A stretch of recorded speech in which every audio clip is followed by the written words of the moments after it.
Thanks for joining me, everybody. Charles Moscowitz here.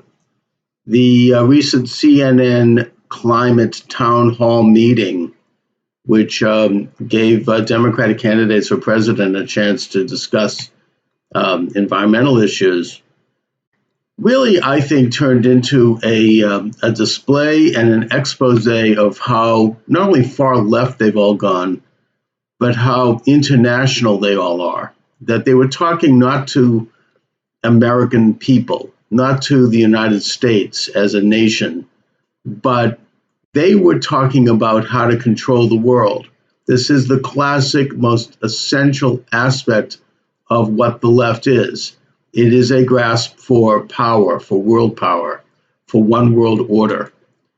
And the two issues that I think most obviously displayed this tendency was the issue, first of all, of global warming, and secondly, of abortion. Now, on global warming, I really think that we can all agree that whether or not global warming is a man-made phenomena, that we can all agree that it's a good idea as a matter of public policy to reduce air pollution. Air pollution is not healthy.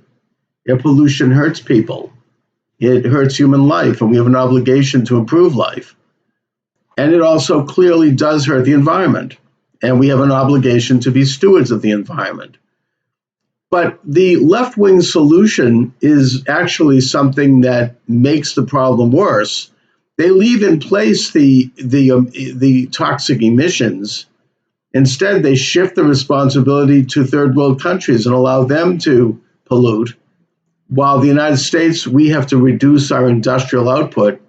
And this obviously looks like a move toward what I just described earlier, a world order, turning the United States into a province of the world, redistributing our hard-earned wealth and allowing third world countries, which are undeveloped, to emit carbon into the atmosphere in a way that is dirtier than what we would do, because they don't put in the scrubbers and they don't have the standards of emissions that we have. And it seems to me that the solution more domestically, and maybe we could lead the world in this regard, is to reduce air pollution by doing things like moving toward hybrid vehicles. I happen to drive one, and I like it a lot. It emits about half as much carbon as a regular car, and I don't notice any difference. It's a hybrid, and so I don't have to plug it in either.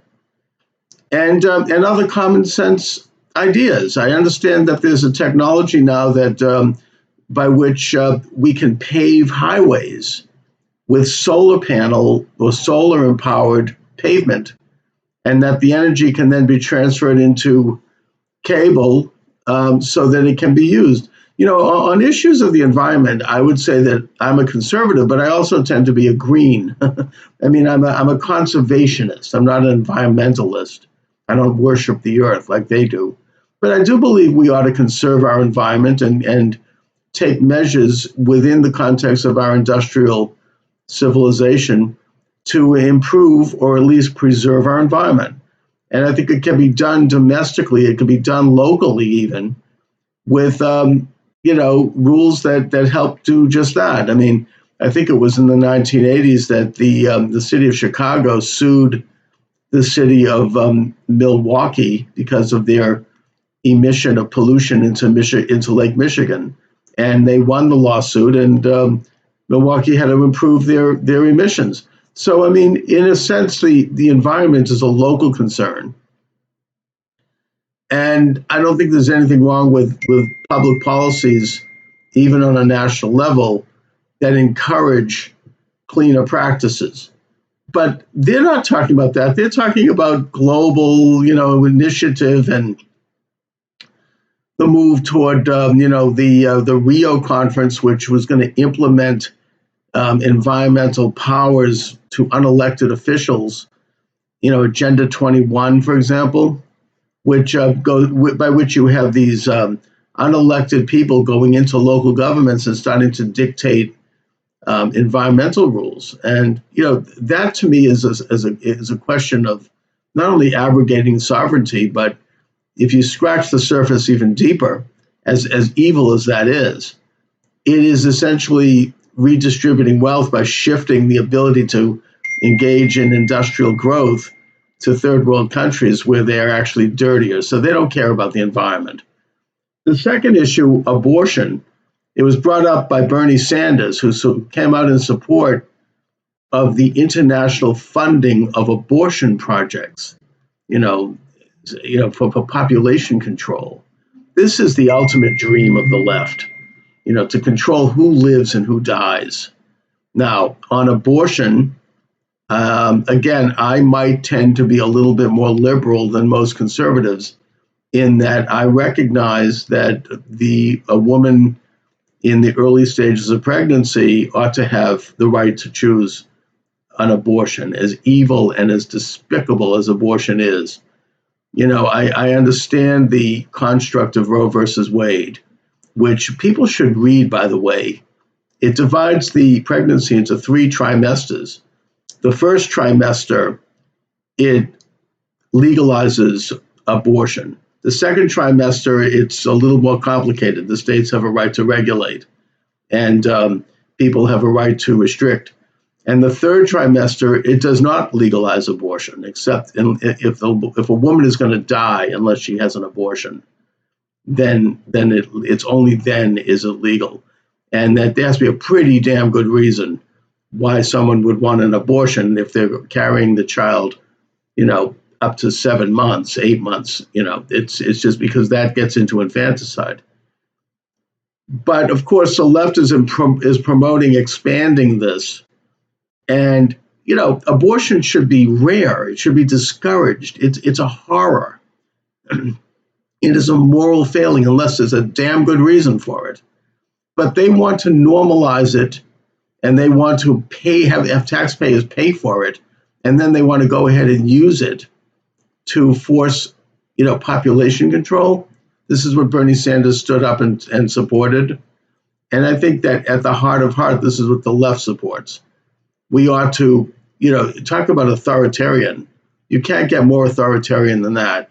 That is essentially letting a person with state sanction decide who lives and who dies. And I would suggest that is a huge piece of the agenda of the left. And just in conclusion, I'd point out that the whole atmosphere of the Democratic Party and of the left, and this was true with Obama too, obviously, when he talked about being a citizen of the world. There's no such thing as citizen of the world. You're a citizen of a nation state. You're a person in the world, but you're not a citizen of the world. And they're carrying this idea forward, that there's some virtue in surrendering our identity as a sovereign nation in control of our own destiny and our own lives through democratic means within the context of a constitution and a republic, to this fuzzy idea that we all have to throw our lot into some kind of a global entity because there's a crisis. And in their case, they're cooking up crises around the environment and around population, neither of which exists. There are technologies, again, that can reduce air pollution, and it can be done over time. There's no urgency to it. And as far as population control, that's none of the government's business. People have a right to reproduce. It's a basic, you want to talk about basic human rights. You can't get more basic than that. Anyway, thanks for watching, everyone. Have a great afternoon.